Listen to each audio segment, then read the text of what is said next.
Hello, everyone. This week we'll talk about universal waste, its applicable regulations, how to properly manage it, and the timelines that are specific to universal waste management. So, let's begin. First, let's talk about what is an universal waste. Universal waste, first and foremost, is a hazardous waste. It's a hazardous waste that is widely produced by households and many different types of businesses. Some examples of universal waste include televisions, computer, fluorescent bulbs, batteries, mercury-related devices, among others. The applicable hazardous waste regulations that are specific to universal waste are, at the state level here in California, the California Code of Regulations, Title 22, and at the federal level, that will be Title 40. Okay, as previously described, these are some of the examples of the different categories of universal waste. That includes, for instance, electronic devices, batteries, electric lamps, that will be fluorescent bulbs, mercury-containing equipment such as thermostats, mercury switches, mercury thermometers. This is particularly relevant when we're talking about a school district or a research facility, CRTs, and non-empty aerosol cans. Now, depending on which state you're currently at, the applicable regulations might just be what the federal regulations state, or if you're in a state that has more rigorous regulations, such as California, then you need to follow the California specific universal waste regulations. It's very important to remember that universal waste should not be disposed of into the trash. It's a hazardous waste after all, and as such, it will be a crime to throw it into the regular trash. Now, households are exempt from this. Households can dispose of this into the landfill or as regular waste, although there's several city and county programs that encourage the proper recycling of these things. But businesses are when it comes to businesses, it's enforced the proper disposition of universal waste. Okay. Now, um, depending on the category into which a given entity falls into, the regulatory requirements are different. You have three different categories. You have something that's known as a universal waste handler, a transporter, and a destination facility. A handler will be any person or business entity that at some point literally handles or manages universal waste. That is, produces universal waste, accepts universal waste, accumulates universal waste. That will be a handler, and as such, they need to follow the Title 22 California Code of Regulations requirements that are specific in these sections. Some examples of such: any given handlers, when disposing of universal waste, they need to, prior to that, of course, get an EPA identification number. There needs to be a universal waste manifest shipment when disposing of the waste. The universal waste needs to be contained in the proper containers, of course, following the applicable DOT regulations, and there needs to be the proper labeling and markings in place. In general, universal waste, be it batteries, fluorescent bulbs, mercury-containing devices, they all should not be accumulated for longer than 1 year. They need to be disposed of in less than a year. And any given handler of universal waste needs to have the proper training. When it comes to record keeping, the shipment records need to be kept for 3 years. A universal waste transporter will be someone that literally engages in transporting universal waste from the handler's address to a destination facility. Some examples of universal waste transporters include, for instance, the universal waste handler itself, provided that they have their own vehicles. Package shipping service, such as, for instance, FedEx, UPS, a commercial carrier that will be a company that would actually give you universal waste manifest that would actually that's actually certified to dispose of universal waste.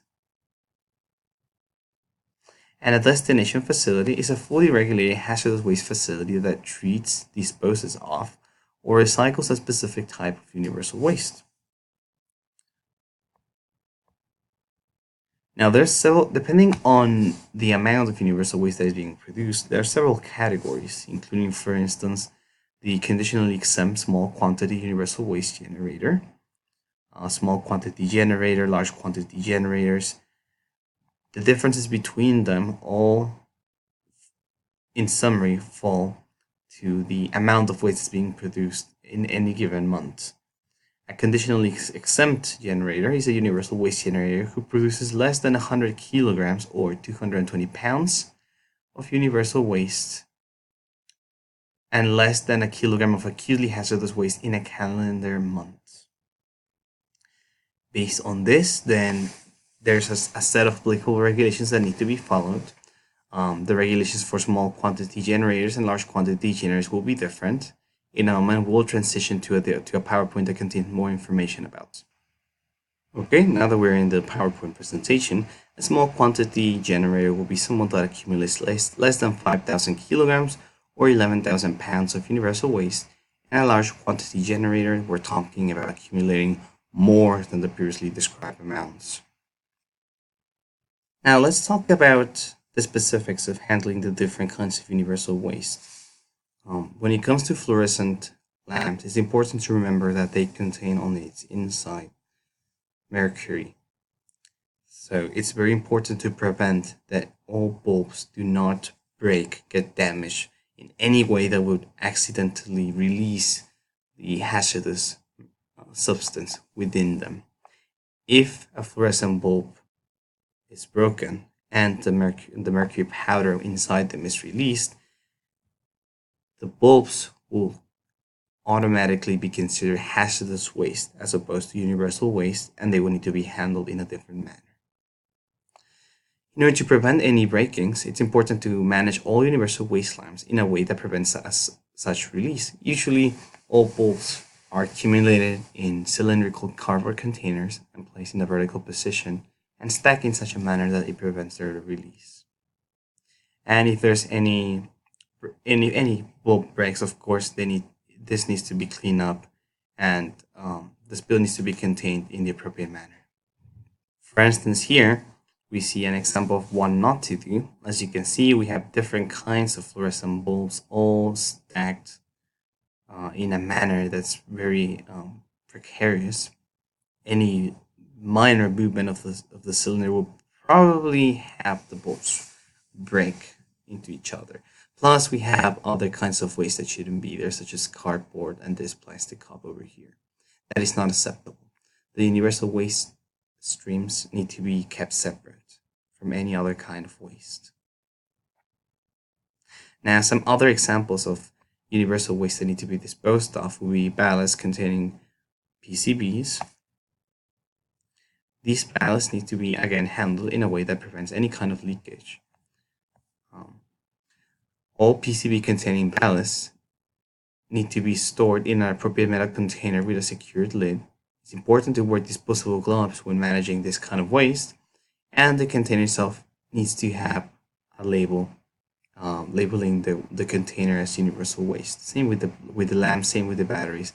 When it comes to batteries, you have different kinds of batteries out there. You have alkaline batteries, lithium batteries, which are the rechargeable ones, nickel cadmium batteries, mercury batteries, lead batteries. These all need to be handled separately. Lithium, nickel cadmium, and lead related batteries, and as well as mercury related batteries, need to have their terminal ends taped. That is, your positive and negative side of the battery needs to be taped in order to prevent an accidental short circuit when the batteries come into contact with each other within a container. It's important to tape them. When it comes to alkaline batteries, taping is only necessary when we're talking about batteries that have a voltage of 9 volts and above. Although it's a good practice to tape them anyways.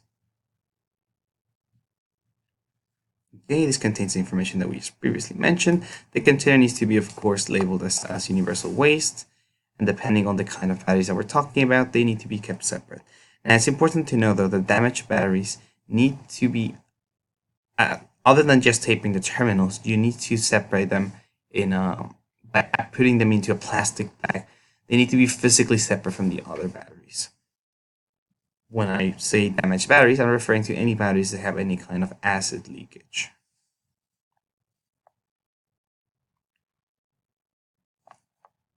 Okay. When it comes to aerosol cans, if a spray can has product or propellant left in the can and it can be used, they must be saved in a box labeled hazardous waste use paint, and they shouldn't be thrown away into the regular trash. These are usually, the county and city usually offer programs to accept these aerosol cans for households. When it comes to businesses, they need to dispose of them through transporter usually. Pesticides usually do not fall under the usually are not considered universal waste. Lastly, we have mercury containing devices such as thermostats. This is more applicable for older buildings, or actual mercury thermometers would be another example. Be very careful when handling these devices, since you absolutely want to prevent any kind of mercury spills, since it's very expensive and labor intensive to actually clean up a mercury spill. Thank you for listening to this lecture. And the files, the PowerPoint presentation, and the other file that was used for this lecture will be made available on Canvas.